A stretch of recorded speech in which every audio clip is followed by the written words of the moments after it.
মঙ্গলবার মানিকচক বিধানসভা এলাকায় ভোট প্রচারে ঝড় তুললেন দক্ষিণ মালদার বাম সমর্থিত কংগ্রেস প্রার্থী ঈশা খান চৌধুরী। এদিন তিনি মানিকচকের নূরপুর, মথুরাপুর, মানিকচক সহ বিভিন্ন গ্রাম পঞ্চায়েত এলাকার জোরদার ভোট প্রচার করেন। কোথাও তিনি বাম কংগ্রেসের কর্মীদের বাইক র্যালি নিয়ে হুড খোলা গাড়িতে চেপে ভোটের প্রচার চালান, আবার কোথাও গাড়ি থেকে নেমে প্রচন্ড রোদের মধ্যেই পায়ে হেঁটে সাধারণ মানুষের সঙ্গে হাত মেলান, তাদের জড়িয়ে ধরে জনসংযোগ গড়ে তোলেন এবং আসন্ন লোকসভা নির্বাচনে বামফ্রন্ট সমর্থিত কংগ্রেস প্রার্থী হিসেবে তাকে বিপুল ভোটে জয়যুক্ত করার আবেদন জানান।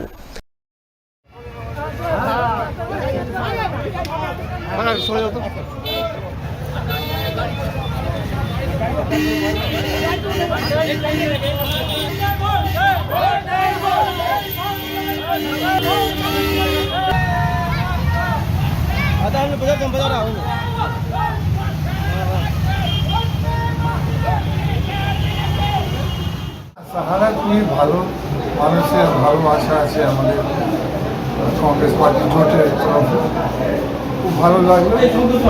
মানুষরা বুঝতে পারছে যে বিজেপিকে থামাবার জন্য, রুকাবার জন্য কংগ্রেস পারবে। কংগ্রেস এবং কংগ্রেসের অ্যালায়েন্স, ইন্ডিয়া অ্যালায়েন্স যে আছে, এই অ্যালায়েন্স পারবে।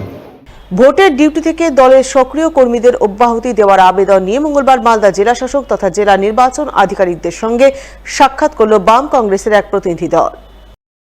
প্রতিনিধি দলে ছিলেন জেলা বামফ্রন্টের আহ্বায়ক অম্বর মিত্র, সিপিএম নেতা কৌশিক মিশ্র, জেলা কংগ্রেসের সহ সভাপতি ভূপেন্দ্রনাথ হালদার, সাধারণ সম্পাদক কালী সাধন রায়, প্রাক্তন বিধায়ক মুক্তাকিল আলম সহ আরো অনেকেই।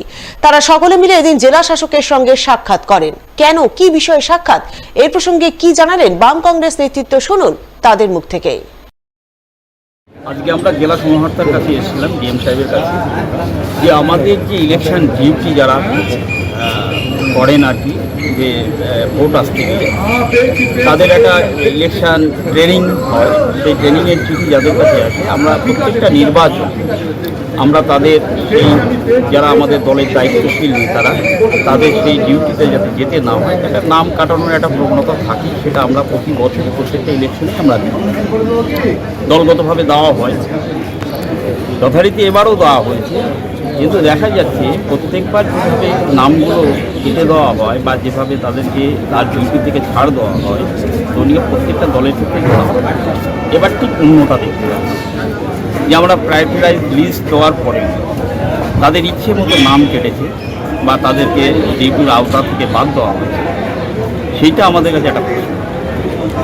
আমরা চেয়েছি যেভাবে প্রত্যেকবার যেভাবে চেয়েছি, এবারও সেইভাবে চেয়েছিলাম যে আমরা আমাদের যে নামগুলো আমরা দিয়েছি, তারা আমাদের দলের দায়িত্বশীল নেতা যারা নির্বাচনের ক্ষেত্রে কাজ করবে, তো তাদের নাম তারা ইচ্ছে মতো কেটে দিয়েছে।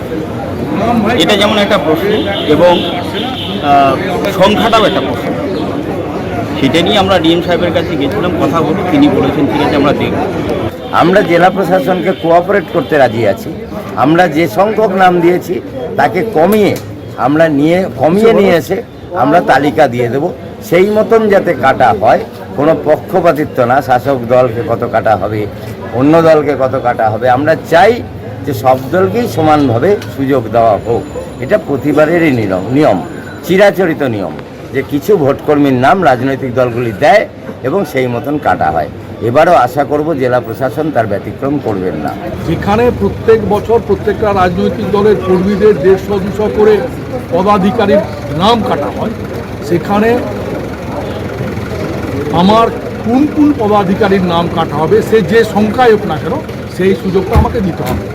জেলা সমাহর্তা এটা উপলব্ধি করেছেন এবং উপলব্ধি করে তিনি সহানুভূতির সঙ্গে এটা বিবেচনা করবেন, এই কথাটা আমাদেরকে বলেছেন। আমরা সেই অপেক্ষায় আছি। যদি জেলা সমাহর্তা যুক্তিসঙ্গতভাবে আমাদের দাবিটাকে মেনে নেন তাহলে ঠিক আছে, আর যদি আমাদের দাবিকে না মানা হয় তাহলে পরবর্তী ক্ষেত্রে আমরা অবজারভারের কাছে যাব। আমরা রাইট টু ইনফরমেশন অ্যাক্টে জানতে চাই যে আমরা যারা বিরোধী পক্ষ তাদের কতজনের কাটা হলো, আর সরকারি পক্ষে যারা আছে তাদের কতজনের কাটা হলো। আমাদের সঙ্গে বৈমাতৃস্বরূপ আচরণ করা হলো কি হলো না, আমরা কিন্তু শেষ পর্যন্ত বিষয়টাকে